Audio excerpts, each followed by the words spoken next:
Connie Twist. I was Connie Dupont. I started to come to Strathmere in 1939. My aunt owned a house on the bay between Sumner and Tecumseh Road. And my father said if they ever sold the lots that were between the houses, now the Swins, it was Miller's at that time, and the house that's Eisenhardt's, he would buy the lot and he wanted to build a house. He bought the lots in 40, and my family, my mother's family, all helped. They cleaned the lot off and they started to build the house. My grandfather was a carpenter. He drew the plans. One uncle was a roofer, another one was a plumber, and they had a whole group, maybe there were about 10 of them, all had different occupations that they could help to build the house. And the house was finished in 40, the end of 40. And they all came back down to visit. They stayed with us. And in 42, I think it was, I think the war started, and we would come back and forth on the train. But at that time, the train ran right behind the house between Bayview Drive and the Ocean Drive. And we kids would stand at the back door and wave at the people that were going by in the train. And where exactly were the tracks again? The tracks were behind the houses that are on Bayview Drive, and before you got to the Ocean Drive, where some of Miller's or Schwinn's houses are now, the little cottages are now. And then we had the storm in 1944, the hurricane that we had in 44. And the trains couldn't come through that way anymore because the bridge was washed out. And we went down, my grandfather and my mother and I rode down on the train, and we had to get off in Whale Beach because there were houses in the middle of the street all the way down. And I said, we walked down, and I have a picture of Sumner Road and the Bayview Drive, where there's steps from people's houses and a boat sitting up on a pile of grass. Do you have that picture here now? It's right. Oh, let's look at it. It's right there. This is the picture of my grandfather and I standing with the damage. This is another picture of my grandfather's boat, and that was in 1944, the hurricane of 44. Where did your family come from? Philadelphia. We lived in Philadelphia. And then during the war, we would go take the trolley to Market Street, and we'd go down Market Street to the ferry, go across on the ferry, and get on the train in Camden. And we would go down as far as Tuckahoe. In Tuckahoe, the train would stop. Half of the train would go unhook and go to Cape May.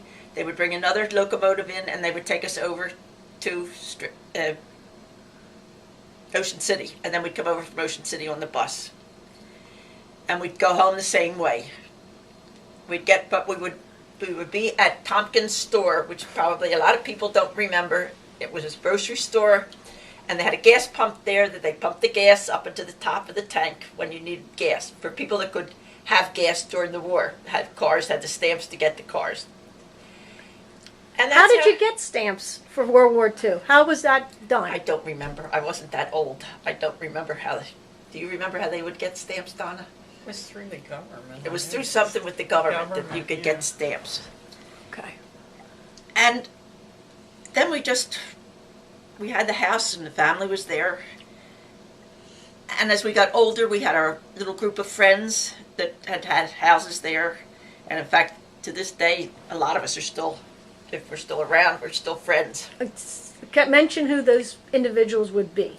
Well, it was Peggy Garrow, Bob Muller, Wilson Carmona, Marlene Parr. I'm trying to think of all the other ones that were there. Joan Miller. It was Joan Cogan. Now she's Joan Miller. They've all gotten married. And we would have our own little group. We'd do things together, and we'd have a good time together. And then we grew up and went off. Some of us went to college after school, and then different ones got married, and they still came down. Now, were these summer months that you were there? We were only there in the summer. The houses weren't winterized. They were just summer cottages. And some of the houses that are there, the houses seem to get turned from one generation to another. Where our house now, that was Ollie's and mine, my mother and father's was next to Donna's house. Ollie's mother and father had the house right at the end of Tecumseh Road. The house next door was Massey's. Now, there were 5 generations that have been in that house with the family Massey's. in Massey's. It was Mr. and Mrs. Bernstein that owned it. They had a daughter, Gladys, who married Dick Massey. They had children. It was Rad and Amy. Rick married Donna. And then they had, That's when they had Amy. that's when they had Amy and Rad. Yeah, they were theirs. Now, Rad has Will. So that's the 5 generations in that house. And Will is currently a sophomore in college. Yes, he's in college in University of Miami. in Miami. Yes. Some of the other houses in Cobson's, I think there were like 3 generations there in that house. Now, where's Cobson's Cobson's house? is 2 houses down from us.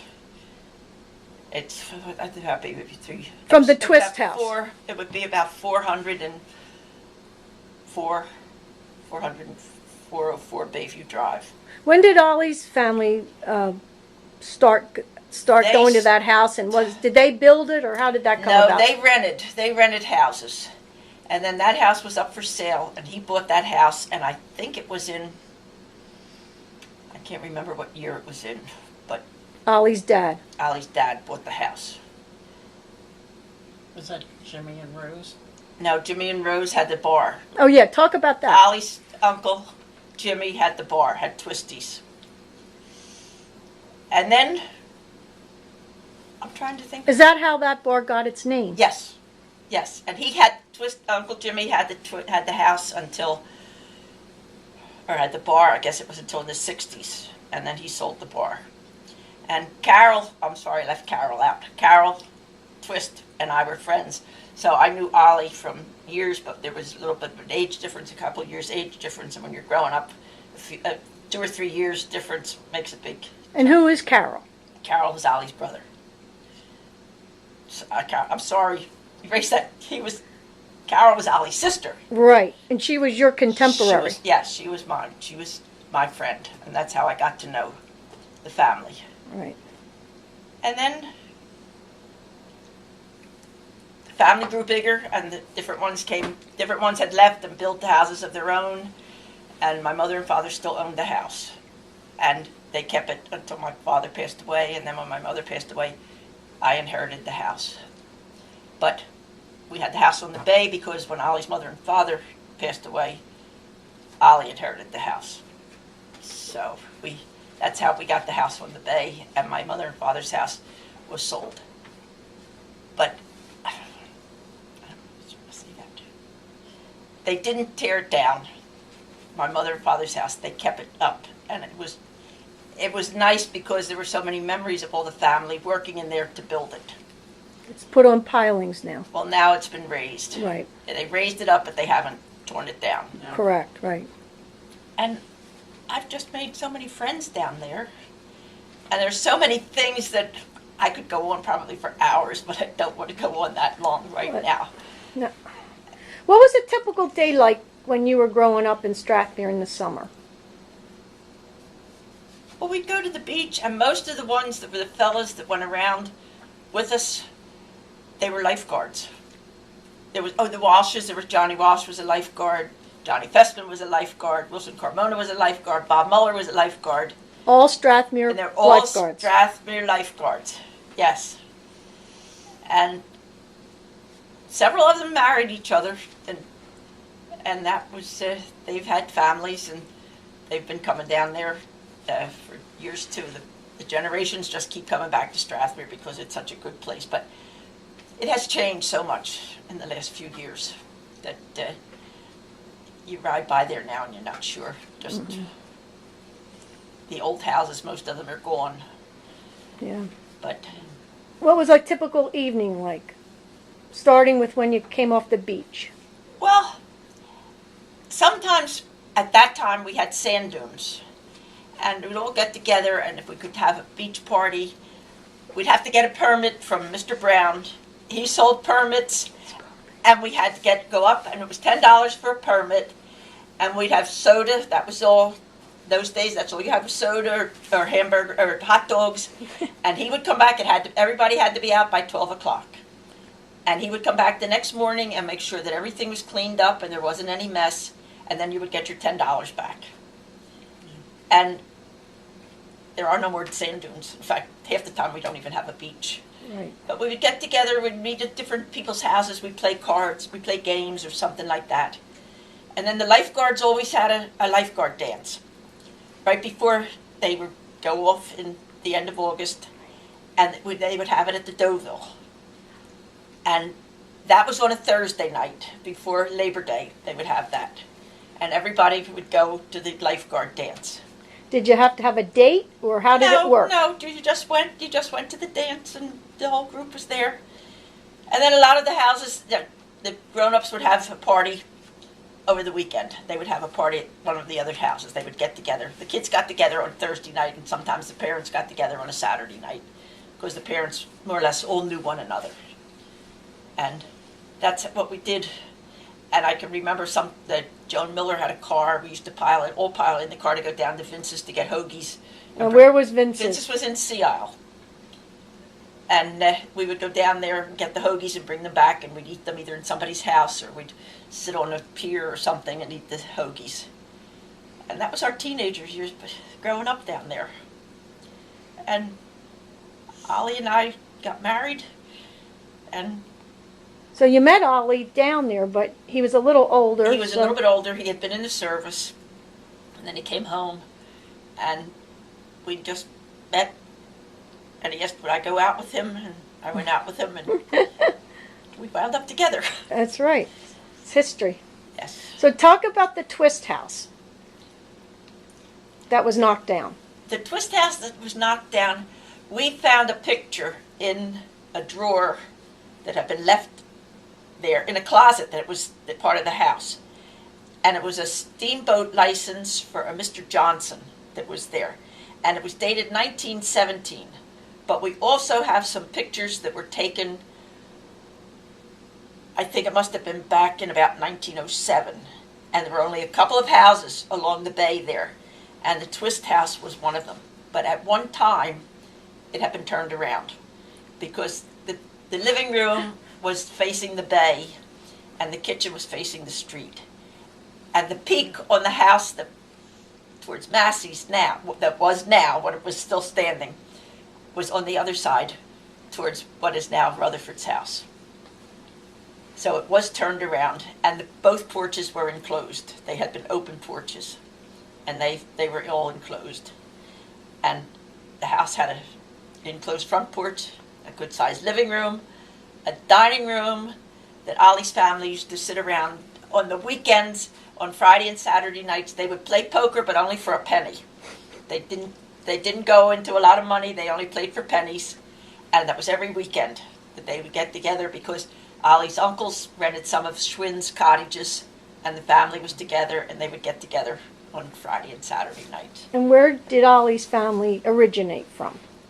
They were in Northeast Philadelphia, on Loretta Avenue, and I was from South Philadelphia. And what was Ollie's family's business? Ollie's father was a banker. It was a Frankfurt Trust, and he was the president of Frankfurt Trust. And then Oliver got into the banking business, and he worked for Home Unity, and then he worked for Interborough Savings, and that's where he retired from Interborough Savings. And we lived in Mount Ephraim, and I've been here, I guess, now it's almost 50 years that I've been here in Mount Ephraim. And when I've been in Strathmere since 1939. Yeah, until the last couple years when the house got damaged in the Sandy storm, and we were both getting old enough that we couldn't really take care of it anymore, and it was sold.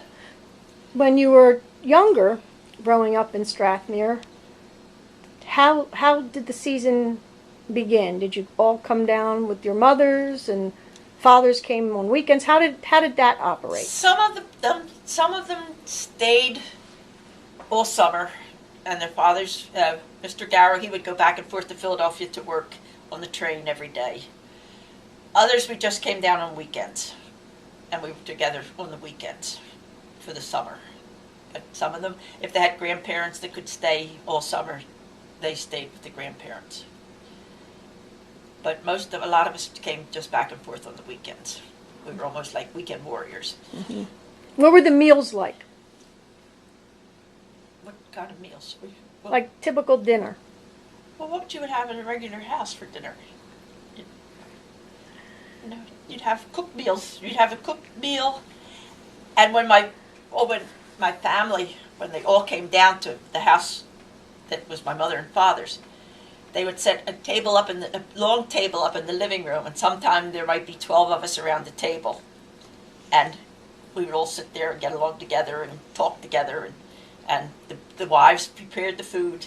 The husbands would go fishing. Hopefully they would bring back fish for us to have for the fish dinner, and But a full course hot a meal full course hot meal. that Yeah. you sat around a table Oh yes. with tables set. Tables were always set with dishes, and everybody sat down to dinner at the same time. The whole family sat down together. It wasn't, well, I'm going to get something to eat now and I'll eat something later on. We all sat down and had dinner together. Meat, potatoes, Vegetables. fresh vegetables, a salad. Dessert, fruit. Mm-hmm. And they all got along together. Mm-hmm.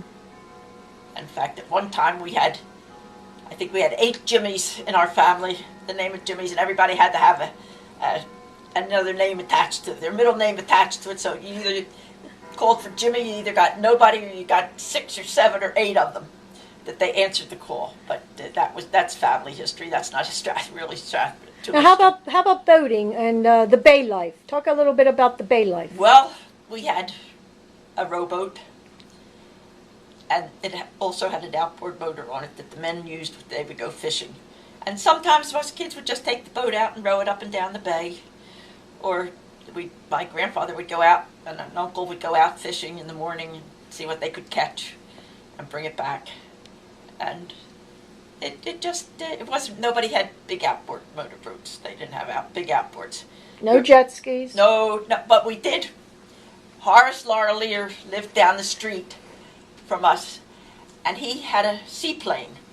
And that was back in the days, he would bring the seaplane in when there were no boats on the bay and land on the bay in the seaplane and then go taxi over to his house. And at times, sometimes, somebody did have a bigger boat, they'd anchor it out in the middle of the bay. They could anchor it out there, and it would go around with the tide. You could always tell which way the tide was coming or going, the way the boat was facing. And They'd anchor out there for the evening.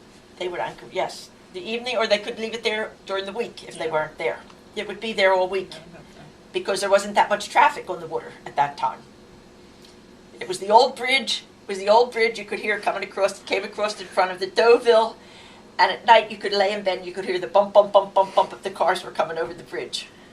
Until that was no longer available, and they built the bridge that we now have on the old railroad bridge that it came in down there near where Carmona's house was and behind what the Deauville is now, and that was that's where it came in. What would you say some of your finest memories are? I guess some of the ones that we grew up with, because some of them now we still keep, the ones that are still around, we still keep in touch with them. We talk to them. We don't get together that often. Any funny stories that you can think of that stand out in your mind? I don't know. Not right now. Do you think of any stories that may have stick out in our minds? Why? What I remembered, and I said I was younger, Yeah. and I didn't really get to know your family until Hazel Ann started. Yeah. Well, I that was was my old uncle's. enough Yeah, that was to- my uncle's daughter. But I always thought your house was unique because it was, I believe, and I'm not sure, aunts. That your mom and dad, but there was My sisters. grandmother and grandfather were there. Okay, Yeah. and then there was sisters. Yes. But you had all these women and all these men. Yeah. And if I remember correct, only 3 bedrooms. Yes, but the attic. That's what I'm getting at. The attic was finished off. My grandfather, like I said, was a carpenter, and they finished the attic off, and they put a small bathroom up in the attic. And when they were all there, the men would sleep in the attic. Yeah. It was like a dormitory up there, and the women would sleep down in the bedrooms. I And thought that was unique. I thought that was really unique. that And there was a cool. sofa bed in the living room that if it got a little bit too crowded at nighttime, that could be opened. And the one aunt had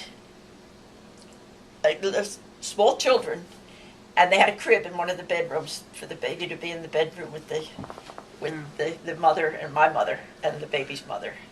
That's a great story. I thought that was a unique thing to me. Yeah. Was, all these women, all these men. Where do they sleep? But Yeah. we also had cousins that would come over to sleep up in the attic from my aunt's house across the street. They only had that was only one floor, and they just had the 3 bedrooms. And the boys would come over and sleep up in the attic when there was room up there. They would stay up in the attic and sleep up in the attic too. So it was the 2 families mingled in together and got along so well together. Mm-hmm. And it's just it hurt when I had to leave. I miss it, but when you get to be my age and you can't take care of a house anymore, it's just. I still keep in touch with the friends that I had down there. They're still there, and when Ollie passed away, I was so surprised at the amount of people that came up from Strathmere to Philadelphia to the church for his memorial service, and it meant so much. You were pillars of the community. Everyone Yes. loved the twists. Well, I Everyone hope loved so. you and Ollie, for I sure. hope we never made anybody mad at us. We tried not to. We tried to get along with everybody. Talk about your your gazebo and some of the things that used to exist on the bay. Well, we had that gazebo out there, and we'd gather together. The neighbors would all gather together, and then when we had Nightmare in Strathmere, my one cousin, she would always come up with some idea, and I don't know how many times we won first prize for the decorations that were there. And all the neighbors would be there. It'd be nothing to have maybe 30 or 40 people out on that gazebo. And we had good times out there, too. Mm-hmm. Yes, you did. Yeah. And I remember the one time we had a birthday party because there were 3 birthdays. Ollie's birthday, my Uncle Al's birthday, and Rick Massey's birthday were all around the same time. And all the neighbors would get together and we'd have a birthday party for them. And the one time they had a bag lady. She didn't, because there were kids, there was nothing risque about it. But they enjoyed that. She was a bag lady and she had all her clothes on and she didn't, but they were so surprised when they brought her in. Yeah. When they brought her in and she came out to see them. Well, what was Twisties? What was Twisties like? The bar, When Jimmy owned it, Jimmy and Rose. What was Twisties like? it wasn't noisy. It wasn't always all. And if we kids wanted a pizza, they had someone that worked in the kitchen with Aunt Rose, Joe Potatoes, and we could go up and go to the back kitchen door and order a pizza, and we could sit outside and wait for the pizza to be done, and then we'd either take it back to our dock or to somebody's house and have the pizza. And Uncle Jimmy was about 5 foot tall. He was very small. And if somebody would come in and ask for a drink and they wanted a twist of lemon, he would tell them, "We don't serve twists of lemon, we serve turns of lemon in this bar." So, and everybody got along good with Jimmy and Rose.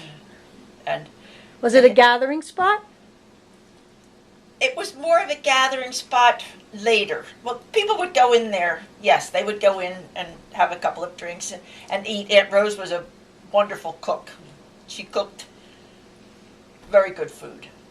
And then when he sold it to the Holiday Inn, and they were going to build a motel over on the 34th Street entrance into scroll out there. They were going to build, but they couldn't. With the pilings, they couldn't reach the bottom. So they it bought sat- that liquor license. They bought the liquor license, and then it sat until Marty Riordan took it over many years later, and then was the 18-year-olds, and then it closed again. And then Marty opened it. It was just on the weekends, from the weekend before Nightmare until the end of September.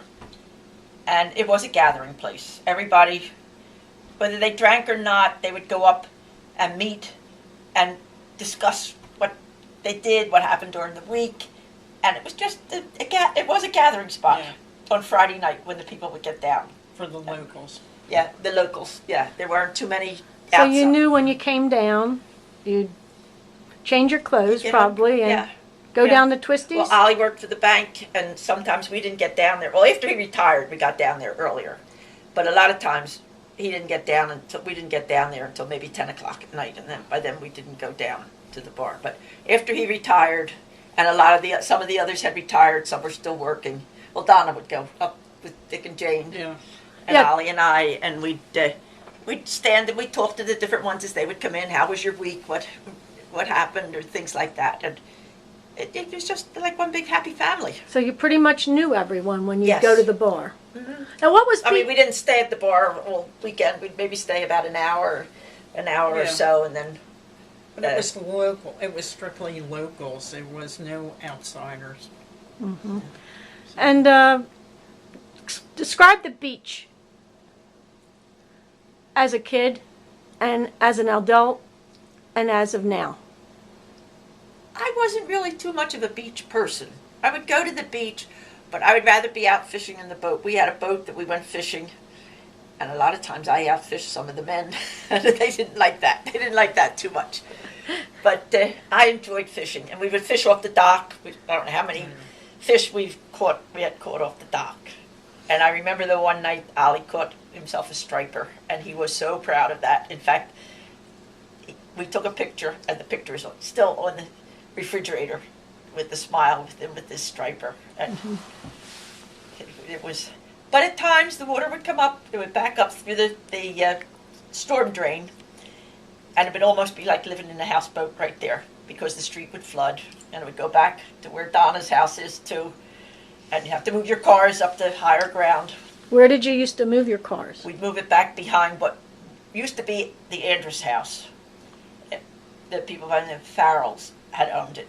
But it was back towards the water tower, and you could park back behind McCormick's house and there, as long as you didn't park right near where the trucks for the water company had to get in.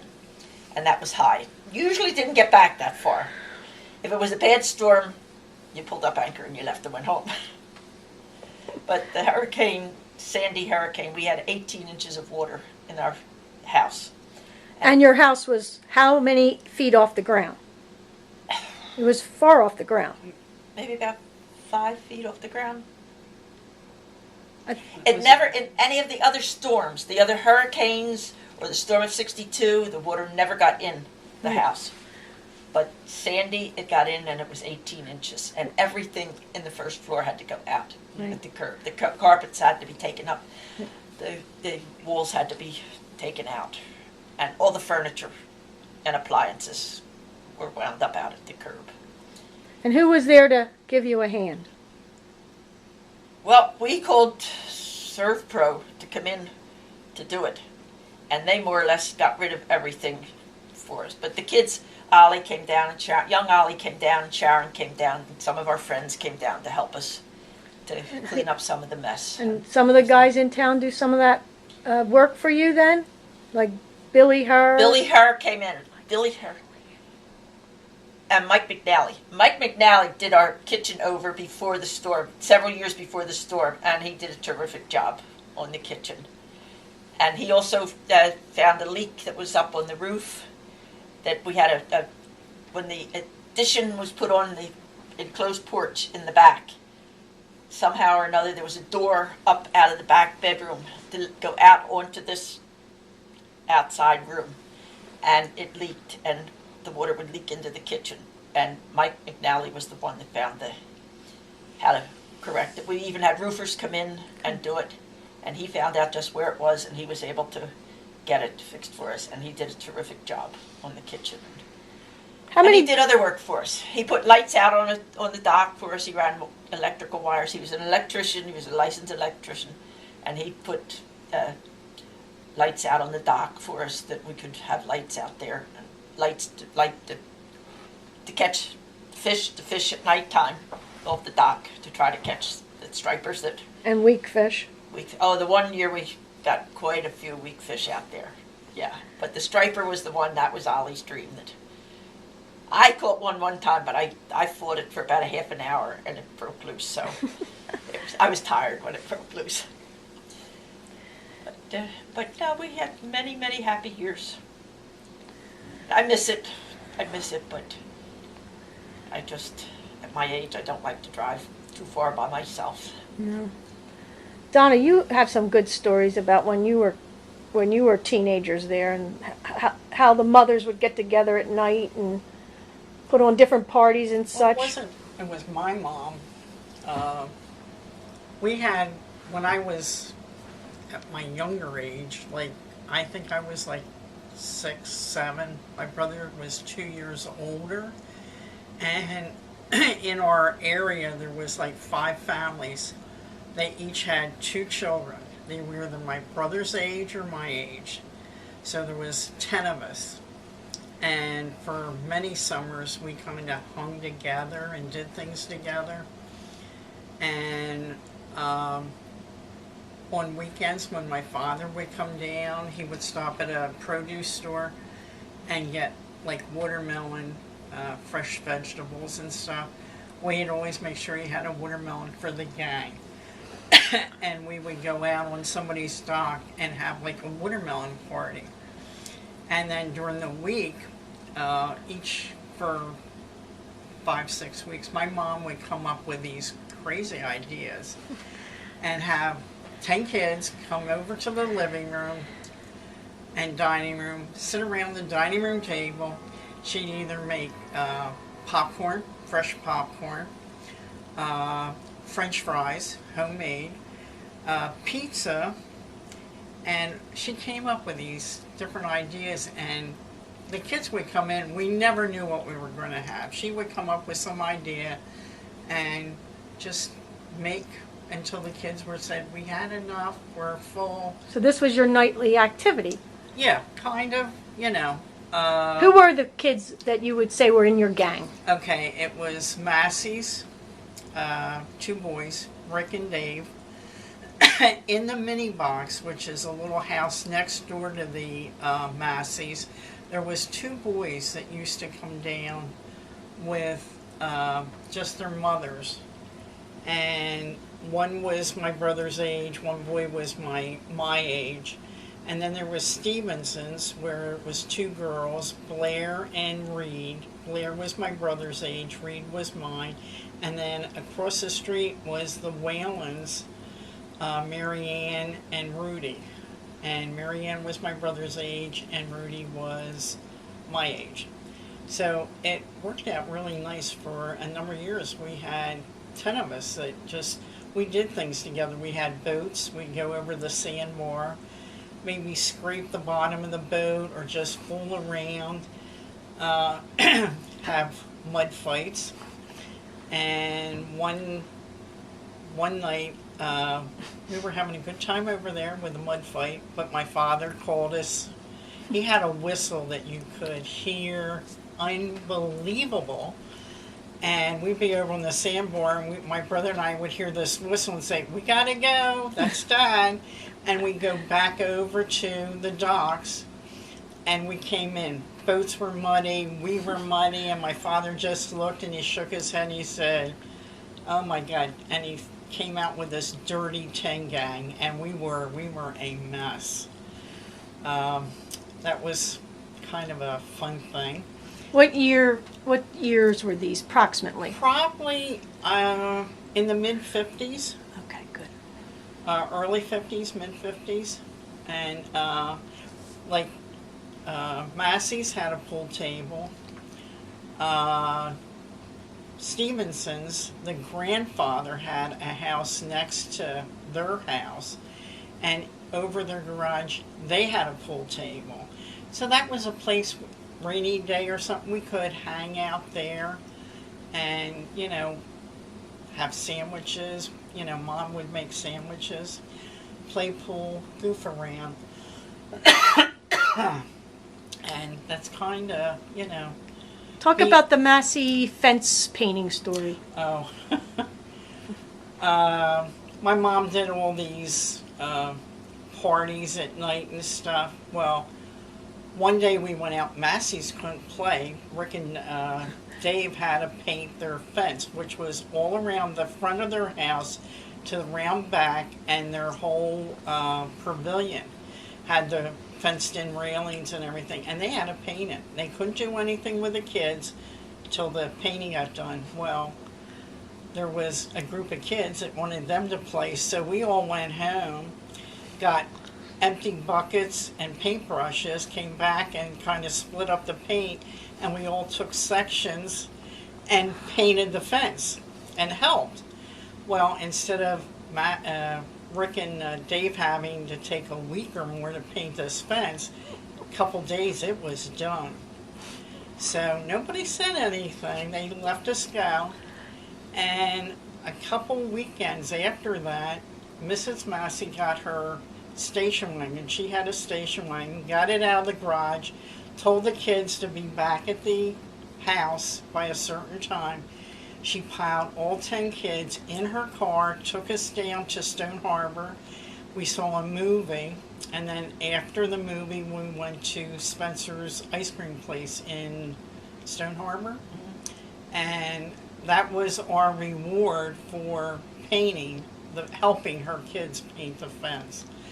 We didn't expect anything. We just did it so the kids could play, but she rewarded us, and we had a ball. We had a good time. Talk about teenage years when you got to the dating age. As we got older, the 10 kids that were there kind of broke up. We found some older kids at the north end of Strathmere. It was a Boardman family, the Daglishes, Tauscher, Kingston.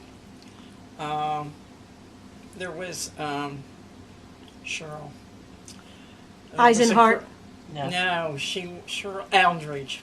Cheryl Eldridge. And we kind of split up and had like a other type of gang or group of kids that kind of hung together. None of us got serious with one another at the beginning. We just, a group of kids having fun.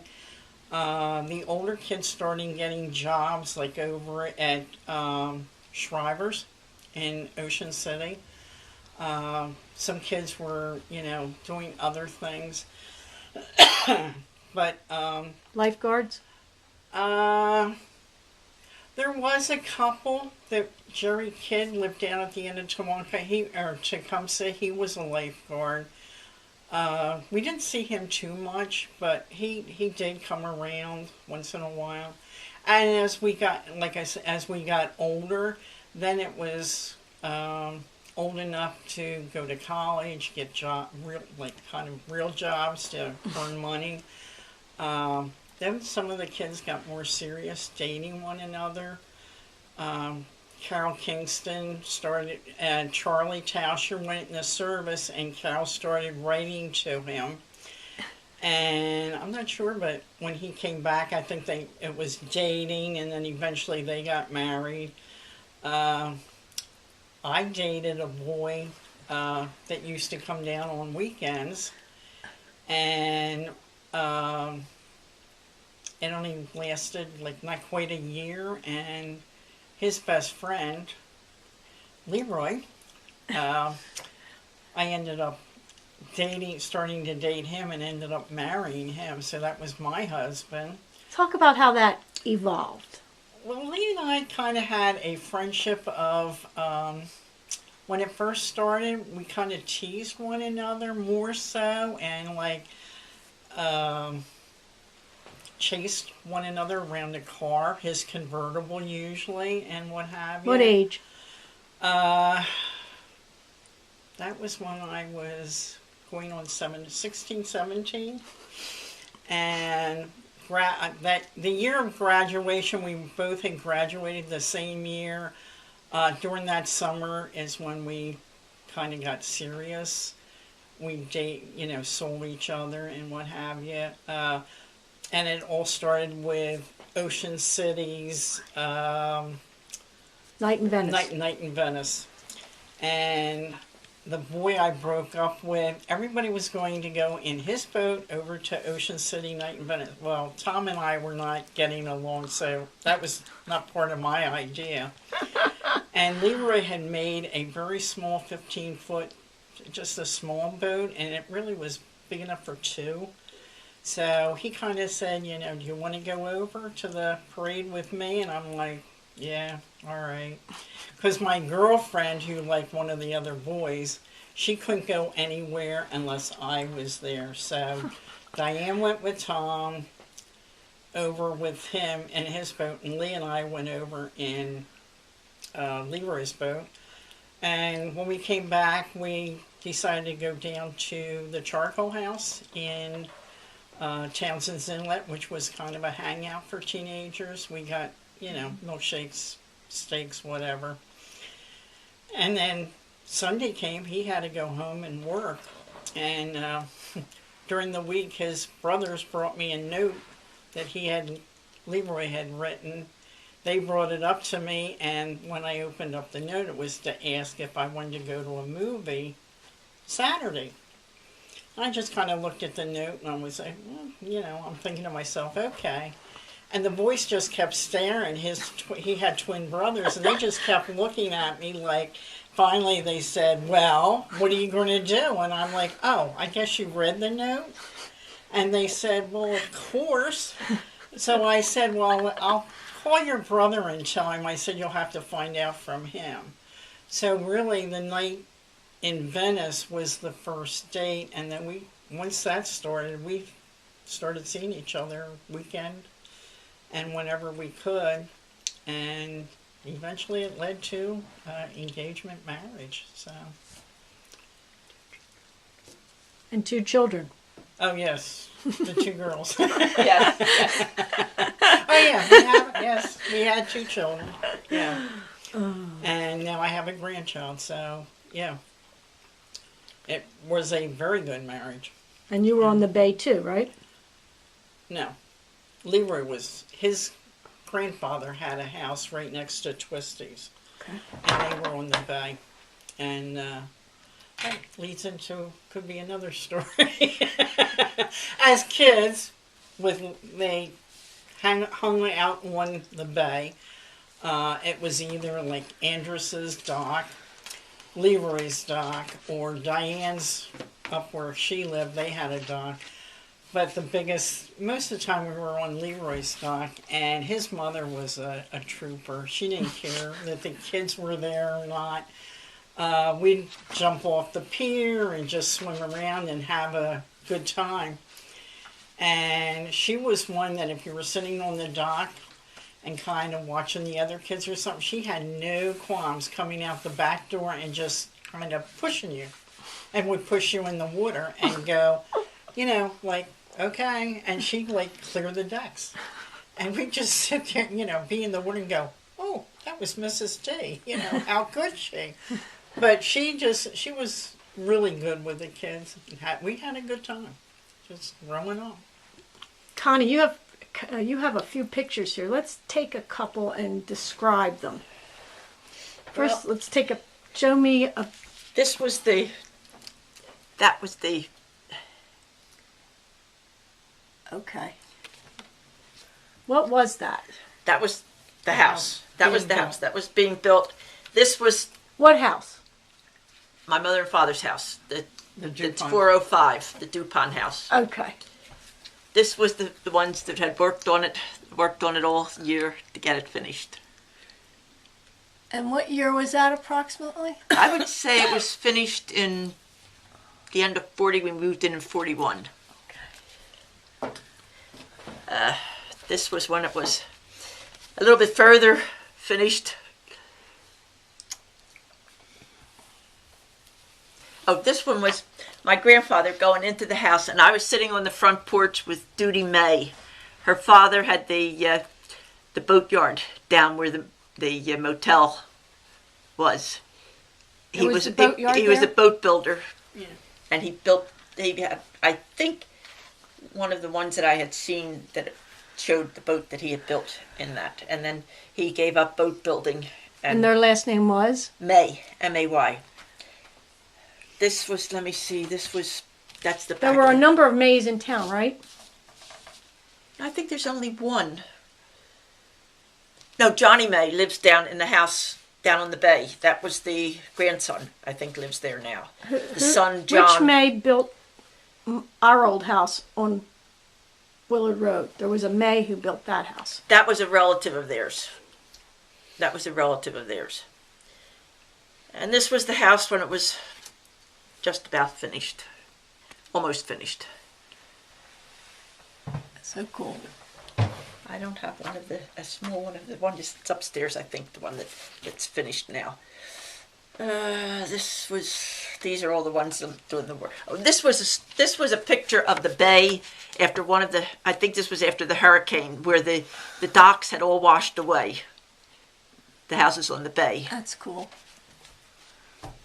And the one in the house finished now, I can't, but when it was all finished with the front porch and the back porch, that's upstairs. I don't have that here right now. But with Donna's house, her father, I don't know your father, he used to rent the bottom. My grandfather. Your grandfather Yeah. rented the bottom. Yeah. And there was a woman that, Mrs. Zeller, she had 5 girls, and she rented downstairs there.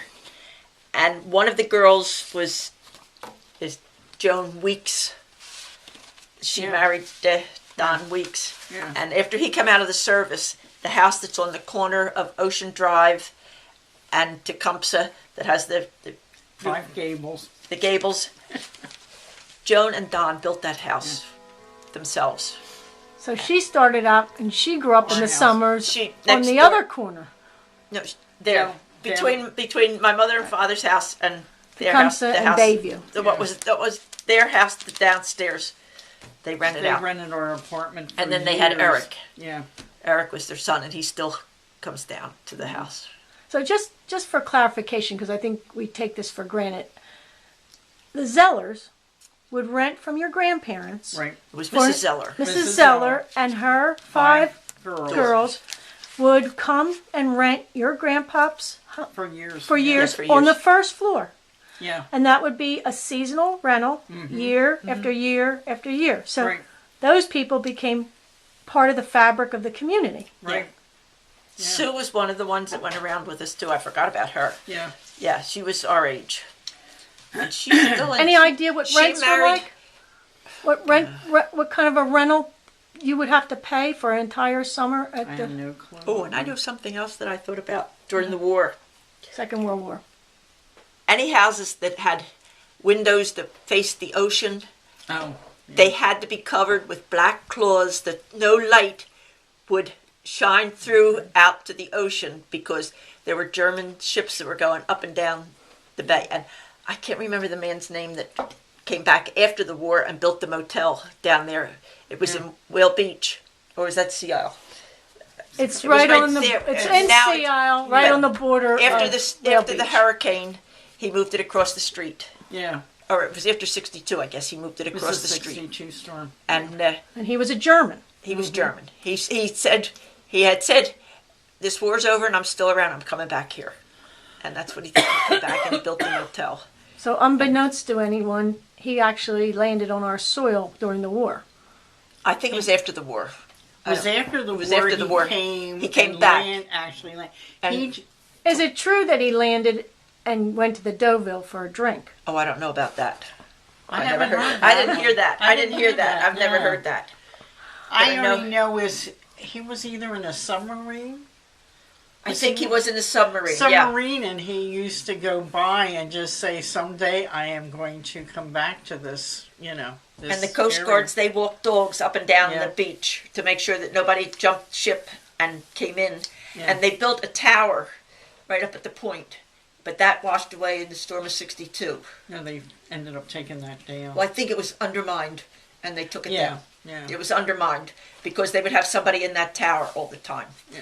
But you daresn't have any lights that would be seen from the beaches. Yeah. and they were very strict about it too. Because I can remember we had black curtains that would be pulled across the attic windows, and you didn't have bright lights up there.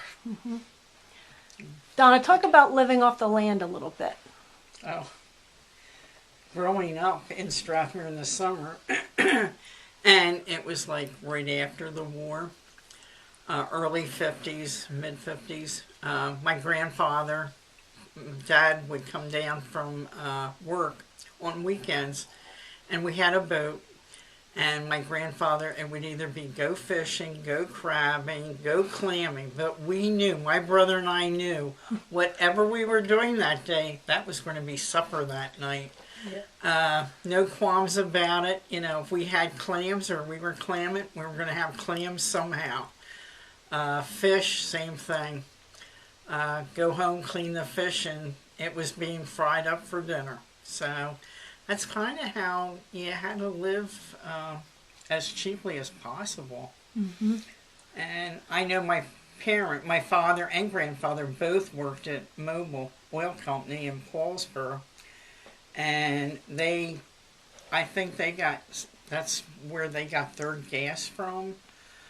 They had cards, but they could get their gas down there right from the refinery. How many cars did a typical family We have? only had the one. Only had the one, and they shared it.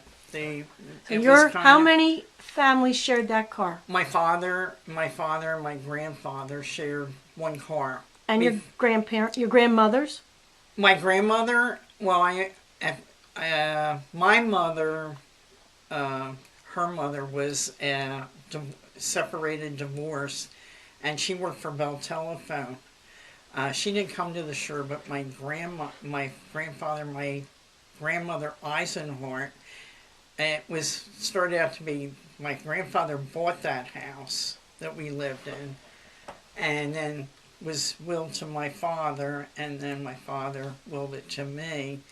They started in Whale Beach back in the 20s, late 1900s. They used to call that, at that time, the beaches and stuff was Tent City. People would come down and just pop up a tent or whatever and camp the weekend. My father and grandfather started out with a small trailer and kept building on rooms. And right at 44, they had just finished what they thought was going to be their home with extra bedrooms and made it bigger. And then the 44 hurricane came and totally destroyed it. That's when my grandfather found the house in Strathmere. So, How was Jane Shetler related to you? she was, my grandfather and her father were brothers. So Jane was my cousin. And after their house was, after the 44 hurricane, their house was still okay, that they could keep it at Buchanan Street in Whale Beach. And they just repaired any damages, but then in the 62 storm, I believe it was taken off its foundation, and then the government came in, and anything on the beach side, they put up a sand dune. And, anybody owned property too bad, sand dune, and you couldn't put your house there. So my grandfather had enough property that he gave my uncle property that he could move his house behind ours. So from 62 until right now present, my cousin lives behind us. So that's, I think it would be interesting for both of you to, since you're both Bay people, to talk about the Bay and its flooding. And when it happens, and what the life is like, and how you deal with it, and Well, I said it was like living in a houseboat. Yeah. When we had a storm and the tide, and full moon or new moon, and the tide backed up through that drain there, and it just kept backing up and backing up and backing up. so it wouldn't come over your bulkhead. No, it didn't come over the bulkhead. It just came in through the street, and came back. But you and Ollie would remain in the house, and your house, around the house, would be all flooded It would out. be flooded out. In fact, the night that he caught the striper, I was in the house in the back room, and he came in and he said, "You've got to come out and see what I have out here." And I said, "Wait, I put shoes on." He says, "You're not going to need shoes because you're going to wade through the water to get out to the dock to see it." So that was what it was. But it was like living in a houseboat. Yeah. But only when we had high tides or a storm or something like that. And we knew that when it was going to be that way, you moved your cars out fast. It's same thing. I get water, new moon, full moon, and storms, northeast winds. And I get water totally around my house, move the car to higher ground, and you wade through water. Put the garage doors up? I do. That way you don't buckle them. And you learn to live with it. And I said I've been there since 44, so you kind of, just Hip take boots? it. Yeah, I have them too. In the wintertime, I hate to say it, the water's pretty cold, so you put boots on. So to wade through anything. Summer, you just kick your shoes off and go through it. Well, before that, I forgot to say, before the storm of 42, there were houses out on the beach where is the beach now. They just went out to sea. They went out to sea. There may have been 2 or 3 houses, like at the end of the streets, beyond what the houses are now. That there were maybe one. And Rosenbach had the house on the beach that was his house, and he had a great big garden that you could walk through, and he had all the statues, the concrete statues and the chairs, and it was all right for people to go in there as long as they didn't damage it or hang out in there. People could go around and walk in it, but that disappeared in the storm of. And that, what was that? The one, the stone house. That was Rosenbach's. That was one of his houses. No, there was another one there too that had a design on it. I think, wasn't it that it collapsed? Yeah, Yeah. but Elizabeth said that was his. That was part of his house too. That was Yeah. part of his house. Yeah, well, the house on the The bay Prince's. was the house on the